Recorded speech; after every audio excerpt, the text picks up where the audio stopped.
ಮುಂದೆ ಏನ್ ಸರ್ ನಿಮ್ಮ ಡ್ರೀಮ್ ಏನು? ನೋಡಿ, ಇಷ್ಟು ನನಗೆ ಬಳ್ಳಾರಿನ ಒಂದು ಸ್ಮಾರ್ಟ್ ಸಿಟಿ ಮಾಡ್ಬೇಕನ್ನೋದು ನಮ್ಮ ಮೂಲ ಉದ್ದೇಶ. ಸ್ಮಾರ್ಟ್ ಸಿಟಿ ಮಾಡ್ಬೇಕು. ನಾನು MLA ಆಗಿದ ತಕ್ಷಣ ನನಗೆ ಅಷ್ಟು ಆ ಸ್ಮಾರ್ಟ್ ಸಿಟಿ ಕಾನ್ಸೆಪ್ಟ್ ಬಗ್ಗೆ ಅಷ್ಟು ಗೊತ್ತಿಲ್ಲ. ನಾನು ಬೇರೆ ಕಡೆ ಎಲ್ಲ ಡೆಲ್ಲಿ ಅಲ್ಲೆಲ್ಲ ಹೋಗಿ ನನ್ನ ನಗರಕ್ಕೆ ಸ್ಮಾರ್ಟ್ ಸಿಟಿ ಮಾಡ್ಬೇಕಂತೇಳಿ ಕೇಳಿದಾಗ ಅವ್ರೊಂದು ಚೆಕ್ ಲಿಸ್ಟ್ ಕೊಟ್ರು. ಒಂದು ಸ್ಮಾರ್ಟ್ ಸಿಟಿ ಮಾಡ್ಬೇಕಂದ್ರೆ ರೋಡ್ ವೈಡ್ನಿಂಗ್ ಆಗಿರ್ಬೇಕು, ಸೈನ್ ಬೋರ್ಡ್ಸ್ ಇರಬೇಕು, ವಾಟರ್ ಫೆಸಿಲಿಟಿ ಈ ತರ ಇರಬೇಕು, ಡ್ರೈನೇಜ್ ಫೆಸಿಲಿಟಿ ಈ ತರ ಇರ್ಬೇಕಂದಾಗ ಆ ಚೆಕ್ ಲಿಸ್ಟ್ ಒಂದು 10 ಇದ್ರೆ ಅದ್ರಾಗ ನಾವು 2 ಕೂಡ ಮ್ಯಾಚ್ ಆಗ್ತಿರ್ಲಿಲ್ಲ.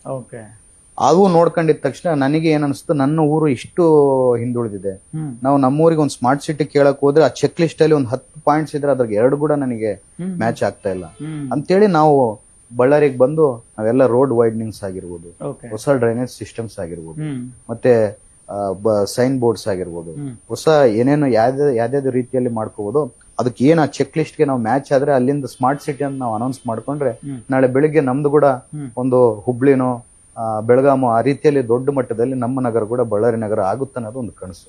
ನಾವು ನೀರ್ ತರೋದು ಕೂಡ ಯಾಕೆ ತರ್ತಿದ್ವಿ ತುಂಗಭದ್ರಾ ನದಿಯಿಂದ ಬಳ್ಳಾರಿಗೆ ಅಂತಂದ್ರೆ, ನೀರ್ ಬಂದಾಗ ಬೇಸಿಕ್ ಫೆಸಿಲಿಟೀಸ್, ನೀರು, ವಾಟರ್, ಟ್ರಾನ್ಸ್ಪೋರ್ಟೇಷನ್ ಅವೆಲ್ಲ ಕ್ರಿಯೇಟ್ ಮಾಡಿಕೊಟ್ಟಾಗ ನಮಗೆ ಬೇಕಂದ್ರೆ IT ಕಂಪ್ನೀಸ್ ಆಗಿರ್ಬೋದು, ಇನ್ನೊಂದು ಕಂಪ್ನೀಸ್ ಆಗಿರ್ಬೋದು, ಅವ್ರು ಬಂದು ಇನ್ವೆಸ್ಟ್ ಮಾಡ್ತಾರೆ, ಅವ್ರು ಬಂದು ಅವ್ರ ಆ ಕಂಪ್ನಿಗಳನ್ನ ಇಲ್ಲಿ ತೆಗಿತಾರೆ. ನಮ್ಮ ಮಕ್ಕಳಿಗೆ, ನಮ್ಮ ಉತ್ತರ ಕರ್ನಾಟಕದ ಮಕ್ಕಳಿಗೆ, ನಮ್ಮ ಹೈದರಾಬಾದ್ ಕರ್ನಾಟಕದ ಮಕ್ಕಳಿಗೆ ಇಲ್ಲೇ ಜಾಬ್ ಸಿಗುತ್ತೆ.